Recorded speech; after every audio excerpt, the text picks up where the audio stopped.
सारा क्षणिक है और आत्मा एक नित्य है। आत्मा का अनुभव बस एकमात्र नित्य है।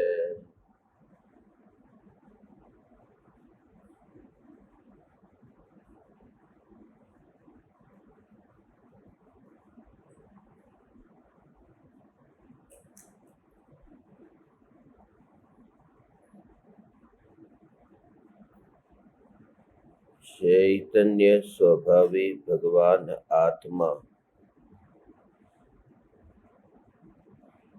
अनादि अनंत शुद्ध चैतन्य मात्र है। ज्ञान मात्र है।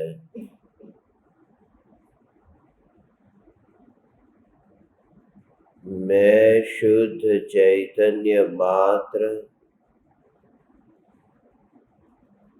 ज्ञान मात्र, भगवान आत्मा हूँ।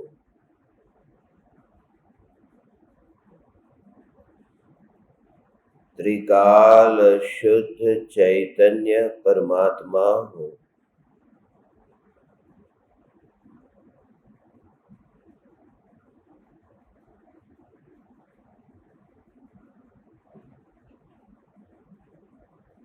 त्रिकाल जीवंत चैतन्य मूर्ति हूँ।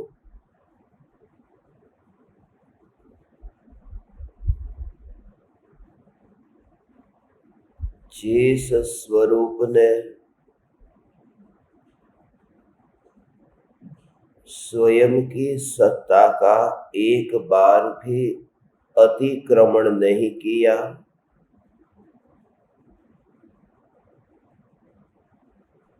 इस स्वरूप में स्थिरता यही प्रतिक्रमण है।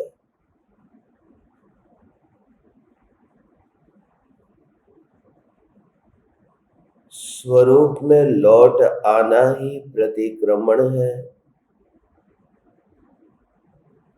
यह बात भी उपयोग की अपेक्षा से कहने में आती है। सत्य तो यह है कि स्वरूप में भी मैं समाने वाला नहीं हूँ, क्योंकि मैं स्वयं ही स्वरूप हूँ।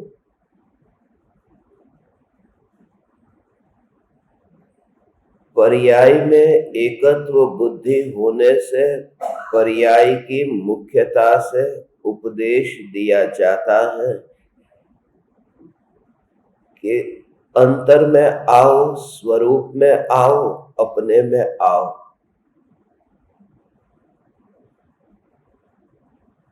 मगर जब उपयोग अंतर्मुख होता है तो अंतर्मुख होने वाले उपयोग पर जोर नहीं होता, उस परिणाम पर जोर नहीं होता जो परिणाम स्वरूप सन्मुख हुआ है। अभेद परिणमन द्रव्य के संग हुआ कि यह स्वीकार हुआ कि मैं ध्रुव चैतन्य सत्ता हूँ।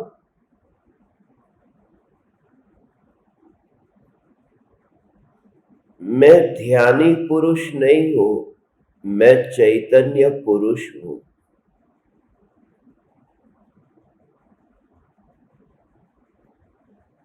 मैं स्वस्थ नहीं हूँ, मैं स्वरूप हूँ।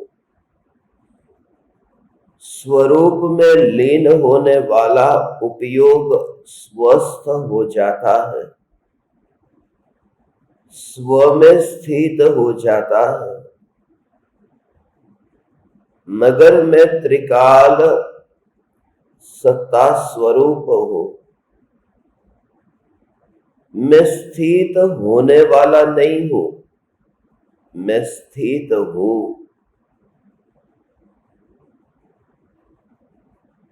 ऐसा अभेद अनुभव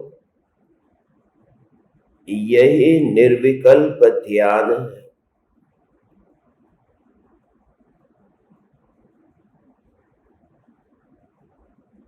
प्रतिक्रमण करने के विकल्प उत्पन्न हो, यह चैतन्य परमात्मा के लिए कलंक है।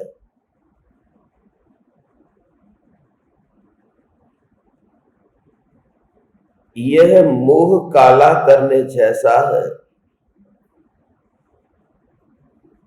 इसलिए प्रतिक्रमण में उल्लास नहीं होता।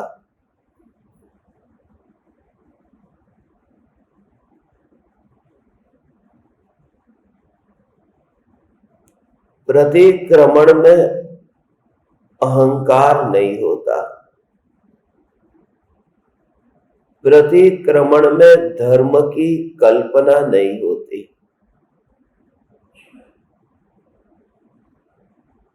क्योंकि उल्लास करने वाला, सुख मानने वाला, धर्म मानने वाला, उछल कूद करने वाला वह विकल्प उस प्रतिक्रमण की अवस्था में मर जाता है। ऐसा चैतन्य स्वरूप कि कोई दूसरा उस समय दिखाई दे तो विकल्प हो, वहां मैं इतना भी भाव नहीं आता।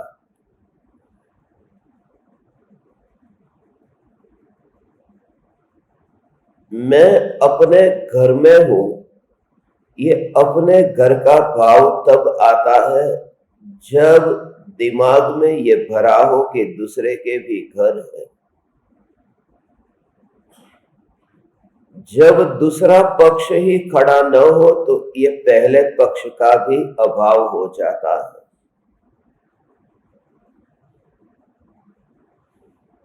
मैं चैतन्य सत्ता स्वरूप हूं, इतना भी भाव पैदा नहीं हो। और मात्र अनुभूति हो। ज्ञान में, ज्ञान की अनुभूति में ही इतनी अभेदता हो।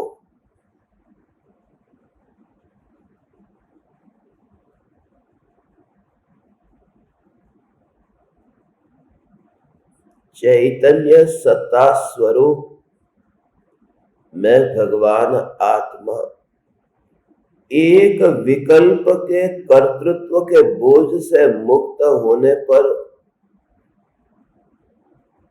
इतनी शांति का अनुभव होता है, तो कैसी होगी वह दशा जहां अनंत विकल्पों से ही छुटकारा हो जाए।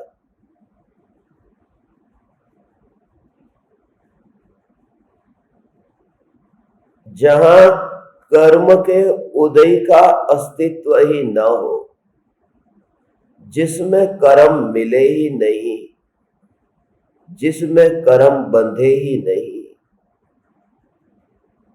कैसा होगा वह शांत जल, जिस जल से भरे हुए सरोवर में अब पत्थर गिरना बंद हो गया। पत्थर गिरते ही जो जल में वर्तुल बनता था वह बंद हो गया। ऐसा चैतन्य स्वरूप ध्यान की अवस्था के काल में अनुभव में आता है। उस समय कर्म के पत्थर उस स्वरूप की अनुभूति में गिरते नहीं है। ऐसा जो चैतन्य स्वरूप अनुभव में आता है कि जहां पत्थर तो गिरते नहीं, जहां बरसात की बूंद भी गिरती नहीं, उतना भी यह सरोवर विचलित नहीं होता। द्रव्य कर्म तो मिलते नहीं, विकल्प के भावों की बरसात भी जिस स्वरूप में होती नहीं, जिस ध्यान की ऐसी निर्विकल्प अनुभूति में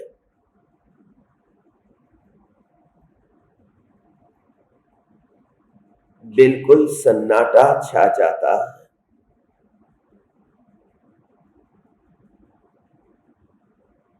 जो कोलाहल करके पाना चाहा था और न मिला था, वह शांत मौन होकर मिल जाता है।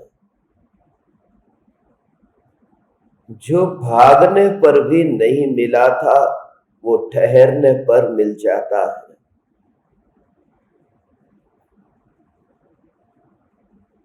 जो चाहने पर भी नहीं मिला था, वह बिन चाहे ही मिल जाता है। ध्यान की अवस्था में वह शांति और वह आनंद की अनुभूति, वही प्रतिक्रमण है, जहां अब दूसरा कोई नहीं है, इसलिए बंध नहीं है।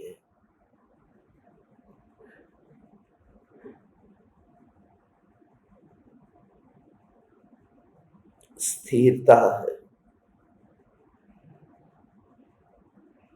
यात्रा करनी हो और बीच में दीवार आ जाए तो यात्रा नहीं हो पाती है।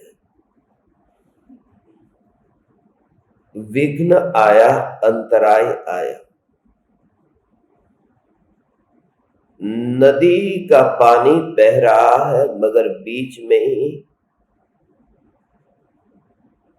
डैम बांध दिया, बांध ऐसा बना दिया कि वह पानी अब रुक जाता है। ज्ञान की निरंतर बहती धारा के बीच में कोई भी परमाणु आता नहीं है। दिखाई देता है कि भगवान आत्मा शरीर के साथ है, मगर शरीर भगवान आत्मा के संग होता या आत्मा देह के संग होता तो ये ज्ञान की बहती धारा निरंतर अटूट सहज ये कैसे बह रही है।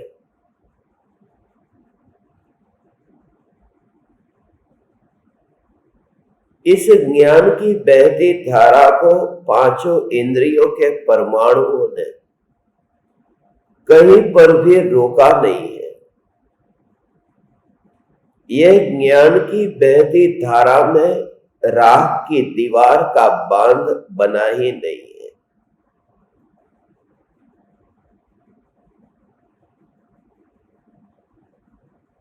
ऐसा यह निर्बाध जो ज्ञान है, यह ज्ञान में ज्ञान का अनुभव कि दूसरा अब नहीं है। अब वहां पर न दीवार है, न ही वहां पर किनारे हैं। और जिस पानी के प्रवाह में इतना भी हिसाब नहीं है कि कौन से गांव से बह चुका है, कितने गांवों से गुजरता हुआ वह पानी बहता जा रहा है। उस पानी में आकाश में बने हुए कितने बादलों का प्रतिबिंब पड़ा है। उस बहते पानी में कितनी मछलियां तैर रही है। उस पानी के ऊपर न जाने कितने ही काई जम गई है, फिर भी वह पानी अपनी शीतल स्वभाव को छोड़े बिना बह ही रहा है। न राख की दीवार इस ज्ञान की धारा को रोकती है, न ही कर्म के उदय के बादल इस ज्ञान की धारा को रोकते हैं, और न ही ये रागादि भावों की काई इस ज्ञान की धारा को रोक पाती है।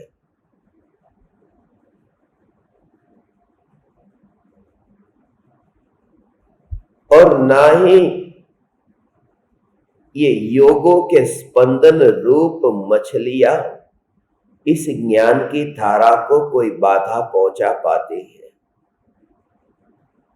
ऐसा ज्ञान स्वरूप में भगवान आत्मा प्रवाहित होकर भी घन हो, इस स्वरूप में जब उपयोग ऐसा समा जाता है, इस सत्य को जानने रूप ही परिणमित हो जाता है,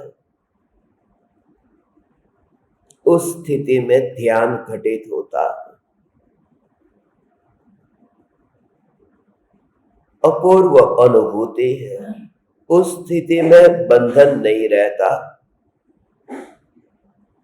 क्योंकि दूसरा नहीं रहता, और उस स्थिति में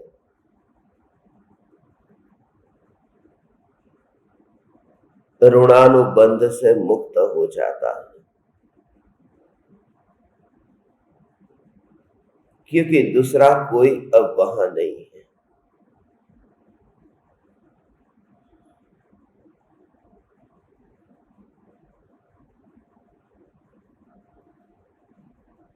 ध्यान ही नहीं चाहता, उस ध्यान की अवस्था में पर पदार्थों की और ध्यान ही नहीं चाहता।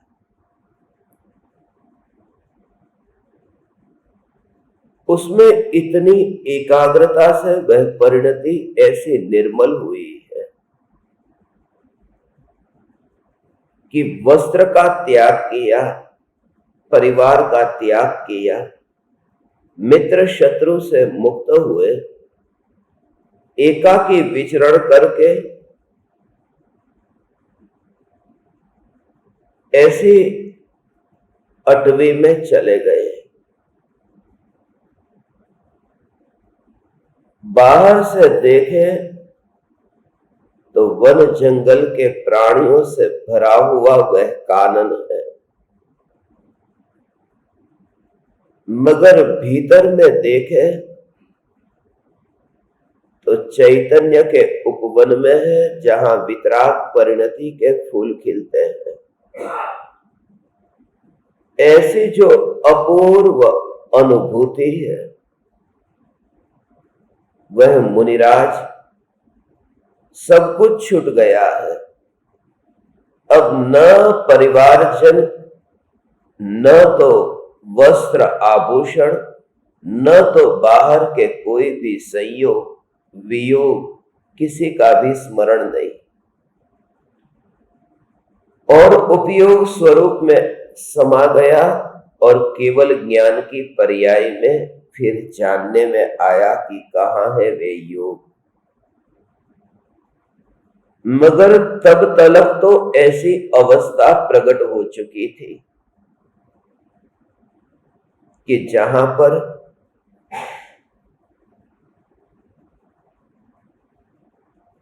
अब वह चांद पूर्णिमा का चांद हो चुका था। अब कोई भय नहीं था, क्योंकि वह पूर्णिमा का चांद फिर अमावस के रूप में रूपांतरित नहीं हो सकता, ऐसा चांद है। क्योंकि उस पूर्णिमा के चांद का आधार चैतन्य पूर्णिमा का चांद है। उस केवल ज्ञान का आधार मैं चैतन्य परमात्मा हूं। अब एक एक के पास में जाने की जरूरत नहीं है, कि तुम मुझे माफ कर दो, क्षमा करो, मेरे से जो अपराध हो गए उसके बदले में। यही ऋणानुबंध से मुक्त होने का परम उपाय है।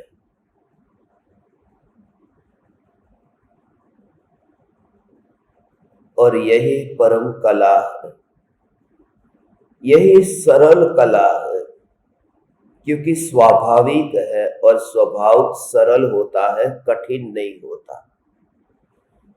इसलिए धर्म इतना सरल है, क्रिया कांड के कारण ये कठिन जैसा लगता है। इसलिए आचार्य कुंद कुंद देव अब जो स्वरूप समझा रहे हैं,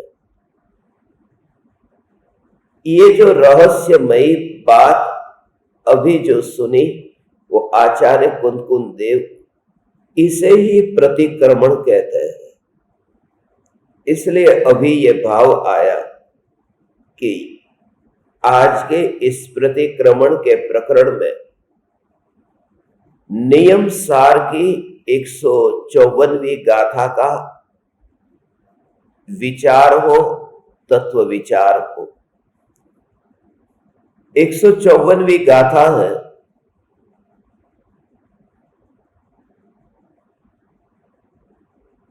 जदि सकद्दि कादुम जे पडिकमणातिम करे जाणमयम सती विहीणो जाजई सद्दहणम चेव कायम।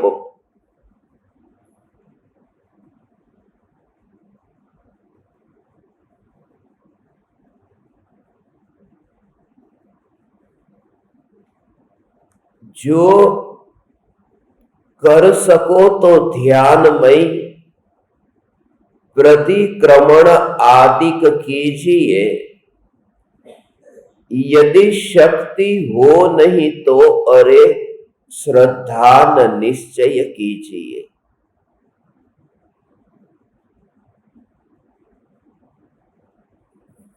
यदि किया जा सके तो अहो ध्यानमयी प्रतिक्रमण आदि कर। यदि तू शक्ति विहीन हो तो तब तक श्रद्धान ही कर्तव्य है।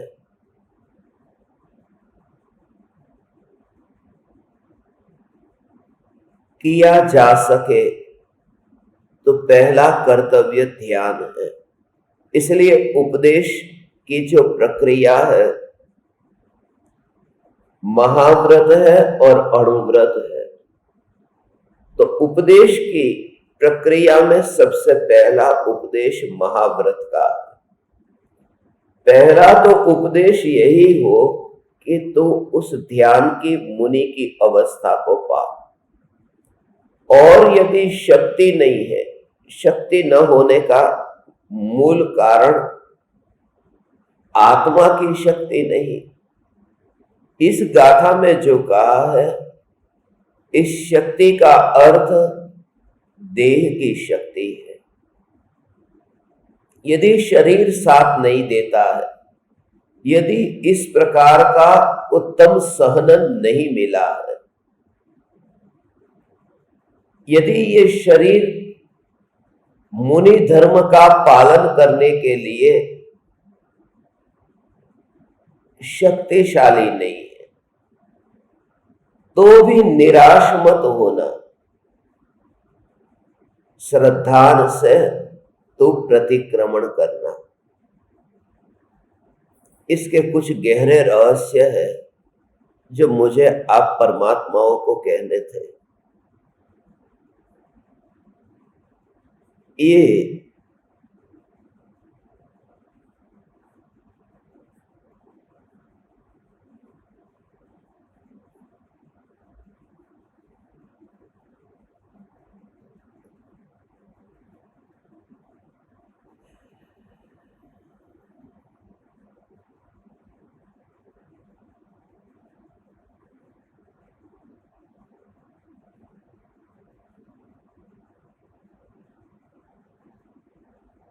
ध्यानमयी प्रतिक्रमण।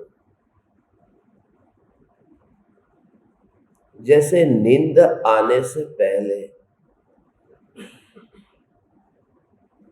क्या हुआ था वह याद है।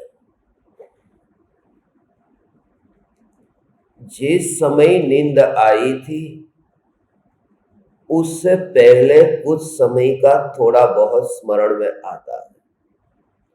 सोने से पहले किस प्रकार के विकल्प चलते थे वो थोड़ा बहुत याद है। उसके बाद में सिर्फ अनुभूति है। जो ज्ञान का विचार चलता है ज्ञानी को बस उतना स्मरण में है। मगर जब वो ध्यान घटित हुआ उसके लिए क्या किया, इसलिए धीरे धीरे धीरे धीरे धीरे धीरे जैसे कोई अंदर कुएं के अंदर जाता हो, रस्सी को पकड़ करके कुएं के अंदर जा रहा है, धीरे धीरे जा रहा है। फिर ऐसा सहज कि उसने कुछ भी नहीं किया। वो रस्सी ही इतनी चिकनी थी कि वो सहज ही अंदर नीचे नीचे जाता जाता है, अंदर ही नीचे नीचे पहुंच जाता है। और कोई कहे कि उस समय तूने क्या किया, कुछ नहीं, रस्सी को पकड़ा है, चिकनी रस्सी है, अंदर जाता है। जिस समय ध्यान घटित होता है उपयोग अंतर में ऐसे ही सरक जाता है, सरक जाता है। नेहाल चंद जी सोगानी जी की भाषा है। उपयोग अंतर में चैतन्य की ऐसी निराकुलता, यह ज्ञान का ही ऐसा अंतर्मुख होकर के और त्रिकाल ये ज्ञान की रस्सी को पकड़ा, रस्सी को पकड़े और संसार के जगत के विकल्पों में रहे, ये हो ही नहीं सकता। वो रस्सी को पकड़ा है, रस्सी का अवलंबन लिया तो सहज नीचे जाता है। इतनी सहजता है कि रोकना चाहे तो रोक नहीं सकता और जल्दी भागना चाहे तो भाग नहीं सकता, क्योंकि पकड़ करके एक एक करके जाए तो जाया नहीं जा सकता। यदि बिल्कुल रस्सी को छोड़ दे तो मर जाएगा। यदि रस्सी को पकड़ करके नहीं जाऊं, ये भी हो नहीं सकता, रस्सी चिकनी है। तो रस्सी को बिल्कुल अच्छी तरह से पकड़ा है, छोड़ देगा तो मर जाएगा, और पकड़ के रखेगा तो नीचे जाए बिना रह नहीं पाएगा। तो ऐसी स्थिति में जब ज्ञान की ऐसी जो ये जो अखंड ऐसे चैतन्य रस्सी को पर्याय ग्रहण करती है, पर्याय इस प्रकार से स्वीकार कि मैं ये चैतन्य की ध्रुवता, मैं चैतन्य ध्रुवता कि वो पर्याय अंतर में जाती है। रस्सी का आश्रय लेकर के वो रस्सी का जो कनेक्शन जहां तक नीचे तक पहुंचता है, वहां उस नीचे तक वो रस्सी ही उसे कुएं की उस गहराई तक ले जाती है। और ऐसी अंतर की चैतन्य की ऐसी अंतर की गहराई, और ऐसा अंतर में, क्योंकि अब उस ज्ञान का आश्रय ऐसा लिया कि अब बाहर आ ही नहीं सकता। अंदर जाया जा सकता है, बाहर अब आए कैसे? उस स्वरूप में से अब बाहर नहीं आता। अब एक बार कुएं के अंदर तो चला गया रस्सी पकड़ करके, अब उसी रस्सी को पकड़ करके कितना भी अब बाहर आना चाहे आ न सकेगा, क्योंकि उस रस्सी का स्वभाव ऐसा है जो अब बाहर न ला सके। उसे पकड़ करके नीचे तो जाया जा सकता है, ऊपर नहीं आया सकता। ज्ञान को ग्रहण करके ध्यान में अंदर जाया जा सकता है, ज्ञान बाहर नहीं लाता है। ऐसा ये ज्ञान का अद्भुत भगवान आत्मा का ऐसा स्वरूप है। भगवान ऐसा स्वरूप है, ध्यान की अनुभूति। और उस समय कोई दूसरा नहीं, न किसी की आवाज सुनाई देती है उस कुएं के भीतर, न तो दुकान का कोलाहल सुनाई देता है, न परिवारजन है, न तो उस कुएं में बाहर का प्रकाश पहुंचता है। सूर्य की रोशनी भी उस कुएं की गहराई में नहीं पहुंचती। और ये कुआं ऐसा है जहां अकेला ही जाया जा सकता है, जहां कोई दूसरा होता ही नहीं है, ऐसा चैतन्य। मगर खास ये ध्यान में रहे कि ज्ञान की रस्सी को पकड़ना न छूटे। ये ज्ञान की रस्सी को पकड़ा तो ध्यान घटित होगा, ऐसा स्वरूप है भगवान। ये आ, आ, आ, ये ज्ञान ज्ञान ज्ञान ज्ञान ज्ञान ज्ञान, ये सुनते ही तुम्हें ये अखंडता, अखंड अखंड अखंड अखंड ये सत्ता याद आए। खंडित नहीं, खंडित हो तो भेद हो जाएगा, खंड पड़े तो भेद हो जाएगा। और जहां भेद हो जाएगा वहां गहराई में डुबकी लग ही नहीं सकती। उसका भाव थोड़ा समझो तो प्रयोग से प्राप्ति में आप परमात्माओं को सरलता रहेगी। रस्सी में जो भेद हो जाता है, खंड हो जाता है, वो रस्सी के बीच में एक गठान हो जाए तो रस्सी में विभाजन हो जाता है। फिर रस्सी के दो भाग हो जाते हैं, एक भाग और दूसरा भाग, बीच में है गठान। और यदि दो गठान हो तो रस्सी तीन भागों में विभक्त हो जाती है। जितनी गठाने होगी उतनी ही रस्सी विभाजित हो जाएगी। ये एक रस्सी मगर गठान जो है वो खंडित हुई है, वो खंड खंड रूप हो गई है। और ऐसी जो गठान वाली रस्सी को कोई पकड़ करके कुएं में जाना चाहे नहीं जा सकता, वो गठान रोक देती है। और गठान वाली रस्सी का अर्थ है खंड खंड रूप क्षयोपशम ज्ञान। उस क्षयोपशम ज्ञान का आश्रय लेकर के स्वरूप में नहीं जाया जा सकता। वहां तो ऐसा अखंड ज्ञान है कि जहां ज्ञेयों के भेदों से जिसमें भेद नहीं पड़ता,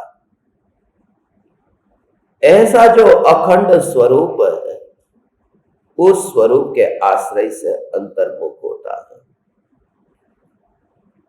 तब परिचय होता है। इसलिए ये बस इंतजार करके बैठता रहता है। मैंने सुना है एक पहाड़ के पीछे बहुत ही गहरी खाई थी और उस खाई में जो चला जाता वो वापिस नहीं आता। और नगर जनों को बहुत ही उत्कंठा होती थी कि उस खाई में होगा क्या, मगर जो भी जाता वहीं पर ही रह जाता। चाहते थे सब कि वहां जाए और नगर जनों को भी बता दे कि वहां क्या है। ये ऐसा ही है। उपयोग जब स्वरूप में ऐसा स्थिर हो जाता है तब वो बाहर नहीं आता। बताने वाला अब बाहर नहीं आता। वो कैसे आए, वह तो मर गया। वह मर गया, बाहर आएगा तो वह मुर्दा आएगा, और जो मुर्दा खाई में से बाहर आएगा वह मुर्दा बता नहीं पाएगा भगवान कि खाई में क्या था। निकला मुर्दा, गहराई में गया था वो जीवंत पुरुष था, और बाहर निकला है वह मुर्दा। जो अंदर में सरक जाता है वह जीवंत उपयोग है, और जो बाहर आया है वह जड़ विकल्प है, वह मुर्दा है।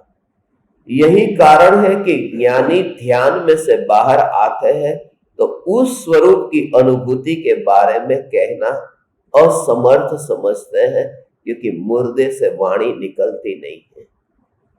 मुर्दा अनुभूति को व्यक्त करने में सर्वथा असमर्थ है। जो जानता है उसका मौन है, और जिसका मौन नहीं है उसने जाना नहीं है। इस वजह से यह अनुभूति एक गुप्त रहस्य रह जाती है। उसे ही आचार्य कुंदकुंद देव ने प्रतिक्रमण कहा, ध्यान कहा। यह बात तो मैंने आपको ध्यान के बारे में बताई, ध्यान की गहराई में सरक जाने के बारे में कहा। अब यदि इस प्रकार की अनुभूति तो मुनियों को होती है, ये जो ध्यान की अवस्था की बात कही है वह मुनि को होता है। इसलिए ध्यान का संबंध स्थिरता के साथ में है, ध्यान का संबंध आचरण के साथ में है, चरण के साथ में नहीं है कि मुनि पैरों से यात्रा करते हैं, मुनि 4 हाथ जमीन देख करके चलते हैं और विहार करते हैं। इसका संबंध चरण के साथ भी नहीं है, विचरण के साथ भी नहीं है, और महाव्रत के आचरण के साथ भी नहीं है। इसका संबंध है चरने के साथ में है, चरने के साथ में है। जैसे गाय घास को चरती है, पूरी तरह से एकाग्र होकर के घास को चरती है। कौन है आसपास में पता ही नहीं, गोपाल है मगर गोपाल को देखती नहीं है। गाय को जो पालता है उसे गोपाल कहते हैं, गोपाल को देखती नहीं है। घास खाते समय सावधान भी है कि उसके द्वारा और किसी को पीड़ा भी न हो, व्यर्थ का कोई नुकसान न हो जाए, कोई उधम नहीं मचाती है, एकाग्र होकर के घास को खाती है। उसे पालने वाले की और भी उसका ध्यान नहीं जाता। ये चरना हुआ, चरण का अर्थ ही ध्यान है। भावलिंगी मुनिराज जब चरण करते हैं, पद्म प्रभ मलधारी देव ने इस नियम सार की टीका लिखी है। इस टीका में जो वर्णन किया है वो मैं अपने मुंह से नहीं बोल सकता, वरना तुम मुझे दोबारा इस कुर्सी पर बैठने भी न दो। जिस तरह से पद्म प्रभ मलधारी देव ने स्त्रियों के स्तन के बारे में कहा है, मैं बोल नहीं सकता। 263वां श्लोक है, तुम ही पढ़ लेना। मगर मुक्ति रूपी लक्ष्मी और स्त्री के बारे में जो वर्णन किया है, पद्म प्रभ मलधारी देव ने इसकी टीका लिखी है। ध्यान, सौंदर्य का जो वर्णन किया है, कामी को काम पैदा हो जाए, निष्कामी हो तो अंदर चला जाए। दो में से एक ही हो सकता है यदि भाव से भीग करके उस श्लोक का अध्ययन करें तो। 154वीं गाथा से पहले ही वह कलश श्लोक है। यदि किया जा सके तो ध्यान। गाय घास को चरती है, जब वह घास को चरती है तब उसका ध्यान दूसरे की ओर जाता नहीं, गोपाल की ओर ध्यान जाता नहीं। पद्म प्रकमलधारी देव इसलिए याद आए क्योंकि जब वे इस स्थिति में पहुंचे तो उनका ध्यान भी गोपाल की ओर न गया। पद्म प्रकमलधारी देव का ध्यान आचार्य कुंद देव पर भी न गया। सदगुरु गोपाल है जो शिष्य को पालता है। माता पिता तो ध्यान रखते हैं चमड़े का, सदगुरु है वह ध्यान रखते हैं उसकी परिणति का, कि कहीं दौड़े नहीं, कहीं भागे नहीं, कहीं खाई में गिरे नहीं। इसलिए सदगुरु परम गोपाल है जो बालक का ध्यान रखते हैं, वे ही गोपाल है। इसलिए ज्ञानियों ने आबाल और गोपाल कहा है। शिष्य रूपी बालक का ध्यान रखने वाले सदगुरु रूपी गोपाल होते हैं, और जो अनुभूति गुरु को होती है वह अनुभूति शिष्य को होती है। शिष्य और गुरु की अनुभूति में अंतर नहीं है, इसलिए ये कहा कि आबाल गोपाल सभी को भगवान आत्मा अनुभव में आ रहा है, उस अनुभूति में अंतर नहीं है। इस गाथा में ध्यान के बारे में यह वर्णन किया। अब कहते हैं कि यदि तुम्हारे शरीर में ऐसी शक्ति नहीं है तो कम से कम इतना तो करना कि श्रद्धान से तुम इस प्रकार का प्रतिक्रमण करना। यह दूसरी बात है। पहली बात थी कि ध्यान, दूसरी बात है श्रद्धा।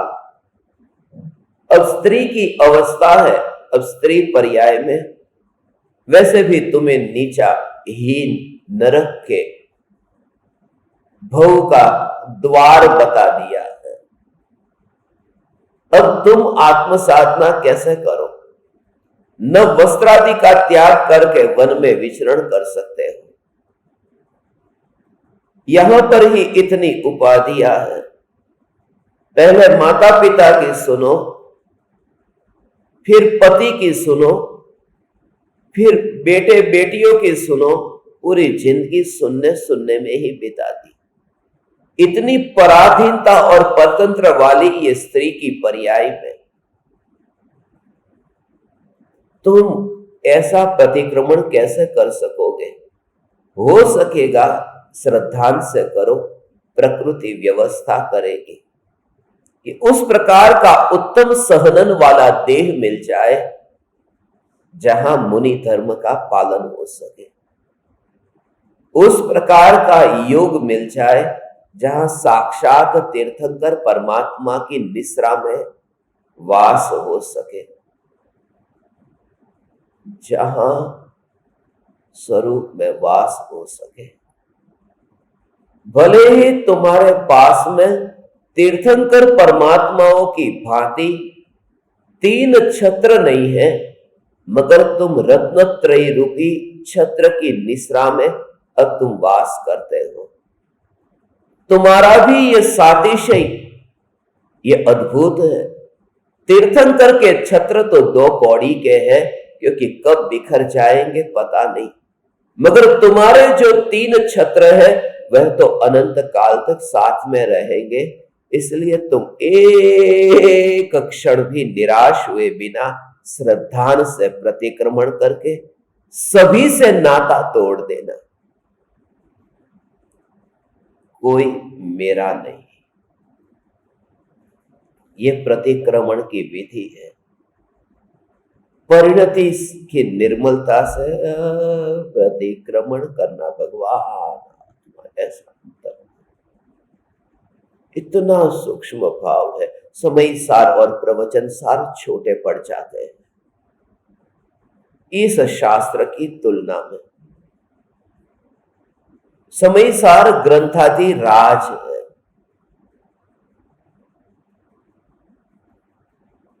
नियम सार ग्रंथादि राज नहीं है। ये नियम सार संयम का सार है। राजा से संयमी बड़ा होता है। राजा के पद को छोड़कर के ही तो वह संयमी हुआ है। समय सार से नियम सार बहुत गहरा है। समय सार के लिए दृष्टि सूक्ष्म चाहिए, प्रवचन सार के लिए बुद्धि प्रगाढ़ चाहिए, और नियम सार को यदि समझना है तो तुम्हारी परिणति इतनी निर्मल चाहिए, और दृष्टि और ज्ञान से अधिक चारित्र है। इसलिए दंसण मूलो धम्मो कहा है, मगर चरितम खलु धम्मो कहा है। असली धर्म ये नियम सार है, और इसके लिए इसकी व्याख्या उतनी नहीं हो सकती। इसके लिए प्रवचन सार और समय सार की तुलना में नियम सार बहुत छोटा शास्त्र है। सबसे कम गाथा इन तीनों में नियम सार 187 गाथा, समय सार में तो 415 गाथा लिखी, प्रवचन सार में 275 गाथाएं लिखी। यहां तो सिमट गए, क्योंकि नियम का अर्थ ही है संयमित हो जाना, सिमट जाना। जहां तक मुझे लगता है, मेरे पास में प्रमाण नहीं है, मगर जहां तक मुझे लगता है आचार्य कुंदकुन देव की अंतिम घड़ियों में लिखा गया यह शास्त्र है। आचार्य कुंदकुन देव के शब्दों में मैं कहता हूं, ऐसा स्वरूप है। ओ, ये स्वरूप है ऐसा भगवान। ये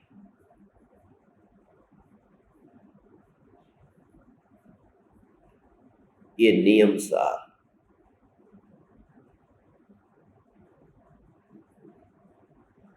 अंतिम गाथा में वे कहते हैं,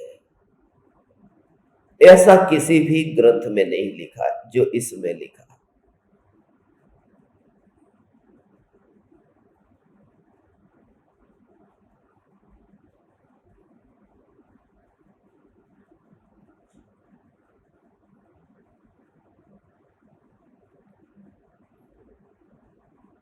पूर्वापर दोष रहित जिनोपदेश को जानकर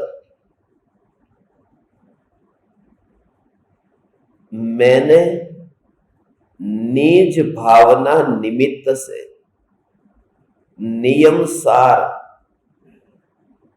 नाम का शास्त्र किया है।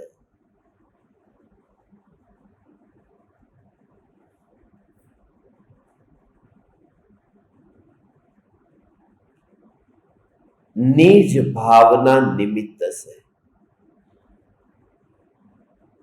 यह शास्त्र जो मैं लिख रहा हूं, यह दूसरों के लिए नहीं लिख रहा हूं, यह स्वयं के लिए लिख रहा हूं। किसी दूसरे का भला होगा इस निमित्त से यह शास्त्र नहीं लिख रहा हूं, निज भावना निमित्त से यह शास्त्र लिख रहा हूं। ऐसा कहीं पर भी नहीं लिखा है अन्य ग्रंथों में। और कोई भी जीव इस प्रकार की बातें तब लिखता है जब अंतिम घड़ी हो। कोई व्यक्ति भर जवानी में दुकान पर बैठा हो तो ये नहीं कहेगा कि कोई मुझे बुलाना मत, मैं अपने स्वरूप में लीन होता हूं। ये वाक्य उस समय ही निकल सकता है जब जिंदगी की आखिरी घड़ी हो। ये नियम सार सबसे अंत में लिखा गया, मुझे ऐसा लगता है। इन सब वचनों को सुन करके, पढ़ करके, विचार करके ऐसा भाव आता है। मेरे पास में उसका प्रमाण नहीं है, यही प्रमाण है। कोई मुझे बुलाना मत, मैं अपने आत्म स्वरूप में लीन होता हूं। ऐसा स्वरूप है भगवान। वो परिणति के संबंध में यह शास्त्र है। तो जब तक ध्यान न हो सके तब तक श्रद्धा करना, तब तक गुरु की वाणी को खाली सुनना। न समझ में आए तो विरोध मत करना, सुनना। और यदि विरोध करना पड़े, तुम्हें ऐसा लगे कि पचती नहीं है ये वाणी, ये कठोर है, ये लोहे के चने चबाने की तरह बहुत कठोर है, तो विरोध भी कर देना विरोध, मगर उठ करके कभी मत चले जाना। यदि विरोध किया तो मारीची होकर के कभी महावीर हो जाओगे, मगर समोसरण से ही भाग जाओगे तो कभी उपाय भी न मिलेगा। इसलिए आज मैंने आप परमात्माओं को इस संक्षिप्त में ध्यान से और श्रद्धान से प्रतिक्रमण के बारे में कुछ कहा। इस प्रकार के प्रतिक्रमण से अब एक एक के पास में जाना न पड़ेगा। अब एक एक के पास में जाकर के मिच्छामि दुक्कडम करना न पड़ेगा। एक में ही चला गया। जो ज्ञेय है उन ज्ञेयों के पास में अब न जाना पड़ा। वे ज्ञेय जहां प्रतिबिंबित होते हैं उसी के पास चला गया। कुर्सी के पास जाऊं, टेबल के पास जाऊं, खिड़की दरवाजे के पास जाऊं, किन किन के पास जाऊं, इससे अच्छा कि दर्पण के पास चला गया, जहां सब कुछ प्रतिबिंबित होता है कि असली प्रतिक्रमण हो गया। अभी इतना ही।